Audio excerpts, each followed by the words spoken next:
Hey guys, what is going on? Chris here with Shughead Gaming, bringing you my review for Sairento, developed by Mixed Realms and Swagsoft. And while this is currently available on various VR platforms, this review will of course be on the PSVR version and reviewed on the PS4 Pro. Sairento releases July 5th in the EU, July 9th in North America, and in physical form July 30th, 2019, for an estimated price of $35. Of course, that depends on your region. Sairento VR is a tribute to action-loving fans who want to experience the iconic bullet time scenes from The Matrix, blended with the slow-motion mayhem of the Max Payne game series, all while looking and feeling as badass as the bride from Kill Bill. Sairento has been a standout title on PCVR for some time now, taking VR movement and combat to unreal levels. Described as Superhot meets raw data, does this awesome game survive the port to PSVR? Let's find out. As always guys, if you like this video, please hit that like button, and if you'd like to see more PSVR content from me, please consider subscribing, and for video updates, hit that bell icon. Let's kick things off with a look at graphics. Released on PCVR headsets almost a year and a half ago, I honestly did not think they would be able to port Sairento to the PSVR in any form resembling the PC build. Thankfully, I was really wrong, for despite a few smart concessions here and there, the PSVR version is a fantastic port that looks and feels much the same as it did on the PC. Something that likely helped in making this port work so well is that Sairento as a whole isn't a particularly stunning game. Don't get me wrong, what's here definitely isn't cartoony or filled with ugly textures, but the worlds do lack a certain level of polish, often coming off a little bland, repetitive, and with a definite sense of being in an arena as opposed to the real world places you're supposed to be running around in. In addition, enemy models are repetitive, simply textured, and limited in their animation, and as with the overall visuals, they aren't horrible to look at, but simply lack the detail and lifelike nature we hope to see. All this being said, just like Superhot before it, once jumping into the game, you likely just won't give a shit. Made by a relatively small team, Sairento is a game where graphics come second and gameplay is king. As such, the level of detail and polish may not be there, but the game looks and runs fantastic, offering a full-on VR experience with speed, verticality, and good graphics where it really counts. Where Sairento really shines is in the fidelity of the game world and weaponry, with an overall aesthetic that is mostly free of jagged edges without coming off too soft and blurry. There aren't a ton of lighting and particle effects going on here, but again, bringing it when it counts, the screen will be full of bullet tracers and blood most of the time, so I don't think you're going to have much time to miss the shadow detail and god rays. Often compared to raw data, if you played that game on a PS4 Pro, Sairento doesn't quite have that game's level of texture detail, but fares significantly better in the sharpness department, and as a result, comes off as a better looking experience. And Sairento manages to bring online co-op to the table, but more on that in a bit. No word here about Pro support, but it's a fair guess that Pro users will see an experience much more in line with the PC version.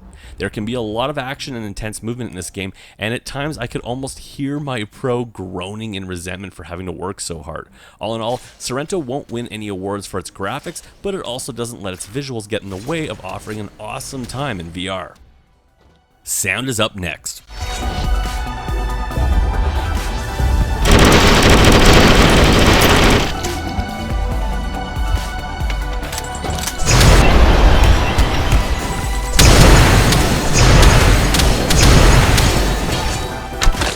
There's a bomb on every carriage. I've dropped a diffusal program onto your neural, so the process should be automated. Might take a while. Not much time. Get going. In the sound department, everything, and I mean everything, is unfortunately incredibly just okay. Nothing here made my ears bleed, but for the most part, I came away very underwhelmed. Music is fine, but fairly forgettable. The sci-fi synth-based music was just fine for background music while chopping guys up, but I certainly won't be adding it to my Spotify playlist either.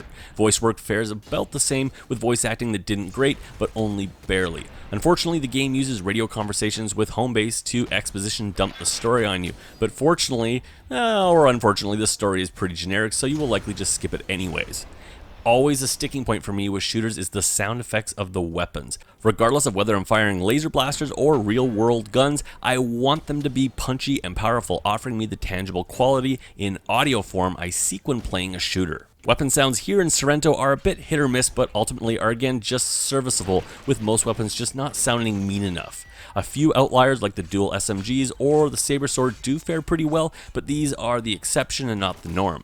Looking at the rest of the sound package, Sairento actually brings everything together fairly competently, with some very satisfying slice and dice effects, along with some excellent audio warping that accompanies slow motion moments. Bringing everything together is a fairly competent 3D audio mix. Nothing here is mind-blowing, but some nice positional placement in the mix did make for easier enemy location. And that brings us to gameplay. Like I said prior, Sairento is all about delivering intense gameplay and a fun, deep, acrobatic experience like nothing we have ever seen to date on PSVR. As I said previously, Sairento has often been described as raw data meets Superhot, with references to feeling like Neo in the Matrix. And after 8 hours in the game myself, I would certainly agree with all of these statements and add to that description a healthy dose of the Shadow Warrior game series. Oh, hello, new ammo friends. You ready to kill some fuckfaces? What surprised me the most when digging into Sairento was the depth that was on offer, both in gameplay itself, but also in the structure of the progression system. The game is broken into 4 main parts: campaign, multiplayer, missions, and challenges. The campaign will take you approximately 4 hours to get through, but once you do, you're just getting started. Missions is basically what it sounds like and are used to master your craft and gain experience.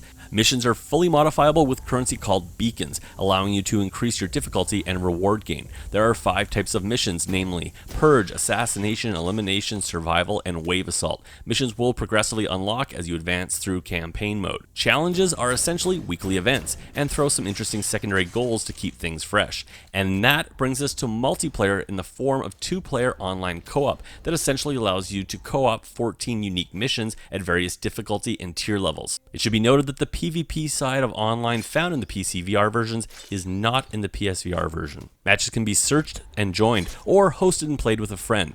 Given the nature of the game, I am actually shocked that it made it into the PSVR version.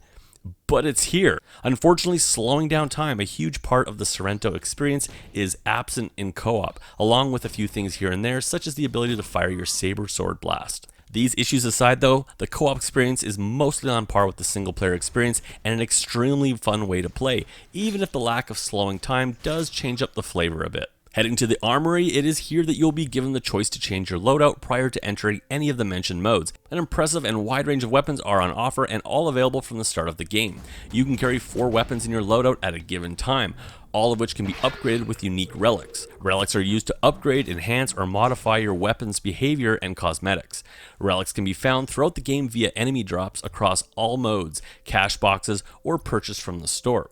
You can also craft relics by using the fabricator currency earned in-game. In addition, you can use skill points earned from leveling up to customize your character's abilities across 13 different full skill trees. Additionally, there's a final currency called Intel, which can be used to improve the potential for rewards by changing what stores have in stock. So yeah, like I said, this game has some depth. However, all the depth in the world doesn't mean shit if the gameplay isn't there. Fortunately, it is. Ignoring the game's craptastic tutorial system, the combat systems at play here make for a significantly steep but ultimately rewarding learning curve. Pulling weapons off my hips and back and shooting guys in the head isn't that hard, but this just isn't that game. To really get the most out of this game, you will be double jumping, wall running, back flipping, forward flipping, side flipping, and sliding, all while strategically slowing down time Max Payne style. In my first hour, I straight up sucked, but slowly and surely, I continued to evolve, stringing moves together and learning all the different weapons' uses in this playground of death. If you're sitting here and thinking that it sounds like a ton of stuff to cram onto 2 move controllers, you would be absolutely right. That being said, after a little pain, the whole process became much more instinctual and as a result, a lot of fun. Mixed Realms should actually be applauded for how well this game actually plays on these antiquated moves, with a large part of this being due to the game's heavy emphasis on jumping.